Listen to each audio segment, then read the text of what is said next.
Umat Kristen adalah keluarga Allah. Sebagai anggota keluarga tentu akan hidup sebagaimana yang diaturkan Allah. Bagaimanakah sikap hidup sebagai keluarga Allah? Tentu adalah sebagaimana Allah kehendaki anggota keluarganya bersikap hidup dalam kebenaran Allah. Selamat hari Minggu ke-17 setelah Trinitatis. Bapak, Ibu, anak-anak kami, biarlah kita tetap disegarkan oleh firman Tuhan pada minggu ini. Immanuel. Mari kita berdoa. Damai sejahtera Allah yang melampaui segala akal akan memelihara hati dan pikiranmu dalam Kristus Yesus. Amin. Firman Tuhan di hari Minggu ini tertulis dalam Filemon 1 ayat 8 sampai dengan 17. Karena itu, sekalipun di dalam Kristus aku mempunyai kebebasan penuh untuk memerintahkan kepadamu apa yang harus engkau lakukan, tetapi mengingat kasihmu itu, lebih baik aku memintanya daripadamu. Aku, Paulus, yang sudah menjadi tua, lagi pula sekarang dipenjarakan karena Kristus Yesus, mengajukan permintaan kepadamu mengenai anakku yang kudapat selagi aku dalam penjara, yakni Onesimus. Dahulu memang dia tidak berguna bagimu, tetapi sekarang sangat berguna baik bagimu maupun bagiku. Dia kusuruh kembali kepadamu. Dia, yaitu buah hatiku. Sebenarnya aku mau menahan dia di sini sebagai gantimu untuk melayani aku selama aku dipenjarakan karena Injil. Tetapi tanpa persetujuanmu, aku tidak mau berbuat sesuatu supaya yang baik itu jangan engkau lakukan seolah-olah dengan paksa, melainkan dengan sukarela. Sebab mungkin karena itulah dia dipisahkan sejenak daripadamu, supaya engkau dapat menerimanya untuk selama-lamanya. Bukan lagi sebagai hamba, melainkan lebih daripada hamba, yaitu sebagai saudara yang kekasih. Bagiku sudah demikian, apalagi bagimu, baik secara manusia maupun di dalam Tuhan. Kalau engkau menganggap aku temanmu seiman, terimalah dia seperti aku sendiri. Pada saat ini kita akan membicarakan keluarga Allah. Siapakah mereka? Mereka adalah setiap warga gereja yang telah dipersatukan di dalam Kristus. Sebagai keluarga Allah, tentunya yang satu dengan yang lain ada keterkaitan. Bagaimana keterikatan ini tetap langgeng? Tentu adalah karena setiap anggota hidup sebagai keluarga Allah. Di sini diceritakan bagaimana merajut kembali persekutuan yang sempat renggang sebagai sesama saudara, sebagai teman seiman. Maka hidup sebagai keluarga Allah adalah hidup yang selalu mengupayakan persekutuan yang indah. Sebagaimana Rasul Paulus, kita juga sebagai anggota keluarga terpanggil mengupayakan perdamaian di antara sesama, khususnya sebagai keluarga.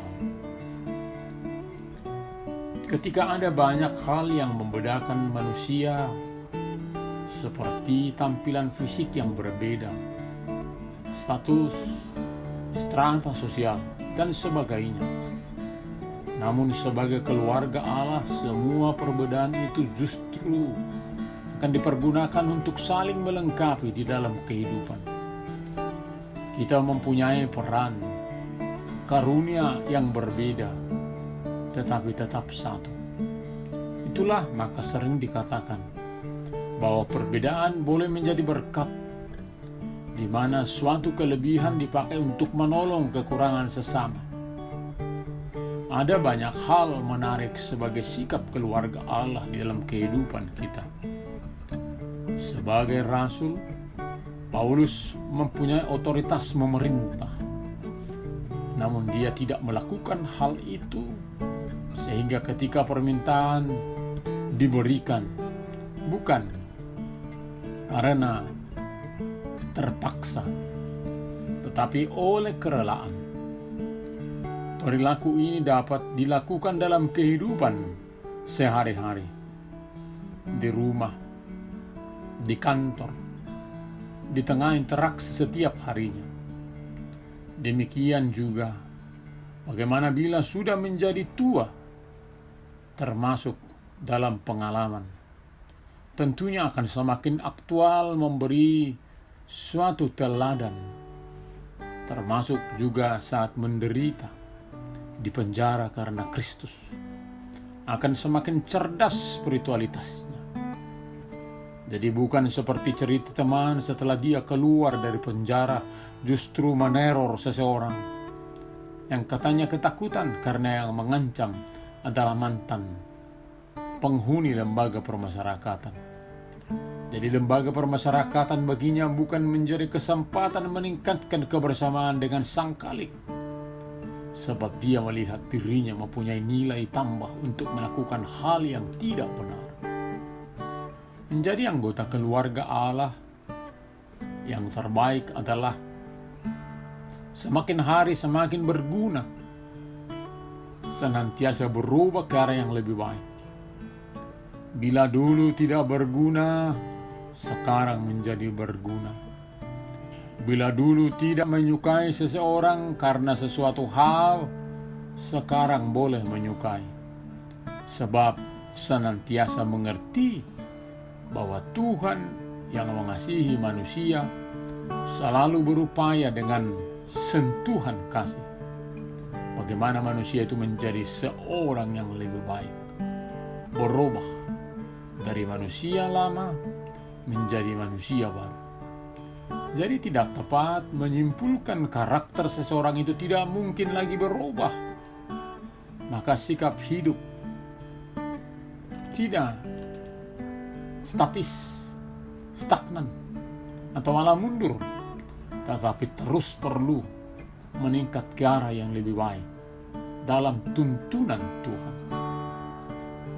Onesimus dulu adalah seorang hamba yang melarikan diri dari tempat tuannya karena melakukan suatu kejahatan. Dalam hukum Romawi dia boleh dihukum mati, tetapi di dalam Tuhan sudah menjadi sesama saudara yang akan diampuni. Justru pelarian Onesimus dilihat sebagai waktu pembelajaran baginya, supaya kembali di jalan Tuhan.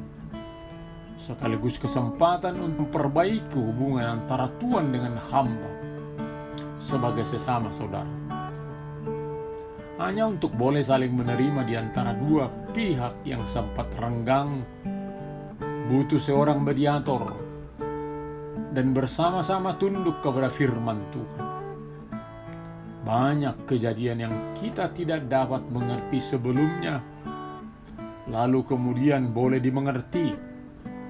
Contohnya, ada seseorang yang mempunyai masa lalu kelam, ternyata dalam perjalanan sehari-harinya ke depan, justru dipakai Tuhan untuk memproses dirinya berguna untuk suatu kebaikan. Atau boleh dikatakan, selalu ada peluang sentuhan Injil bagi seseorang. Dahulu Onesimus tidak berguna karena perangai buruk, sekarang sudah berguna, seperti arti namanya, berguna untuk tuannya Filemon, juga bagi sang rasul. Dulu dia melakukan kejahatan terhadap tuannya, namun dalam pertemuannya dengan Paulus, ada perubahan sebagai buah pertobatan. Lalu dia disebut sebagai anak dan buah hati sang rasul. Banyak diceritakan pengalaman banyak orang dalam hari-hari yang panjang menjadi kesempatan untuk belajar, memperbaiki diri, memperbaiki hati yang retak oleh dendam, menjadi hati yang dipulihkan dan dipenuhi kasih. Hal ini boleh kita bandingkan dengan kemarahan Esau pada Yakub di dalam cerita Alkitab. Begitu juga Rasul Paulus dan Yohanes Markus dalam perjalanan pemberitaan Injil yang tidak lagi boleh bersama-sama. Namun di dalam perjalanan waktu, mereka boleh saling memahami. Kemarahan, kesakitan, kepahitan boleh digantikan dengan keramahan, kebaikan. Berbagai konflik, serusak apapun, ternyata tetap dapat diperbaiki di dalam kasih. Maka ketika seseorang tergelincir dalam dosa, kita akan selalu berharap sekaligus berupaya bahwa dia akan kembali di jalan Tuhan. Satu iman dalam keluarga Allah adalah untuk saling mendengar, memahami yang nampak nyata dalam tindakan. Persekutuan bukan hanya untuk diri sendiri, namun senantiasa menjaga kebersamaan di dalam Tuhan. Sangat aneh dikatakan satu iman, namun sulit untuk saling memahami. Apalagi ketika semua merasa benar, sehingga tidak pernah ada titik temu untuk berdamai. Persekutuan yang sedemikian sepertinya bukan dipersatukan dalam Kristus, namun diserahkan oleh pemahaman sendiri-sendiri.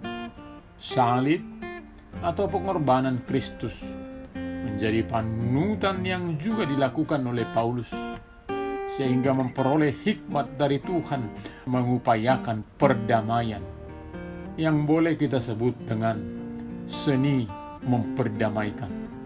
Pasti akan mengesampingkan pendekatan otoriter atau kuasa. Hidup sebagai keluarga Allah bukan berarti semua yang sudah diwartakan di dunia dan di surga menjadi warga kerajaan Allah sudah berperilaku seperti malaikat, namun masih tetap di dalam proses belajar hidup dalam kehendak Allah. Maka sangat perlu setiap anggota dalam sukacita selalu merawat kebersamaan sesama anggota keluarga. Ketika ada akar pahit dalam diri seseorang, hal itu tidak akan dibiarkan berlarut-larut. Lihatlah Paulus, ada di penjara, tidak menjadi penghalang baginya melakukan seni memperdamaikan. Perdamaian itu tidak ditentukan oleh kecil besarnya masalah, tetapi bagaimana setiap orang tunduk kepada tuntunan firman Tuhan. Betapa indah hidup bersama sebagai keluarga Allah. Oleh kasih bersedia saling menasihati, saling memahami, juga dipulihkan dan memulihkan, diampuni dan mengampuni. Amin. Kita berdoa. Terima kasih Bapa untuk firman-Mu di minggu ini. Biarlah kami setiap anggota keluarga Allah senantiasa dalam kesadaran, sehingga senantiasa menghidupi kehidupan sebagai anggota keluarga Allah, sebagai sesama anggota keluarga Allah, dan juga sesama makhluk ciptaan Allah. Sertai kami ya Tuhan, untuk tetap dalam kesetiaan sebagai anggota keluarga Allah yang hidup dalam sukacita dan boleh menjadi sumber inspirasi, sehingga setiap orang lain ikut di dalam sukacita surgawi. Terima kasih Bapa. Hanya di dalam nama Tuhan Yesus Kristus kami berdoa. Amin.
Terimalah berkat Tuhan. Tuhan memberkati engkau dan melindungi engkau. Tuhan menyinari wajahnya kepada engkau dan memberi engkau kasih karunia. Tuhan menghadapkan wajahnya kepadamu dan memberi engkau damai sejahtera. Amin.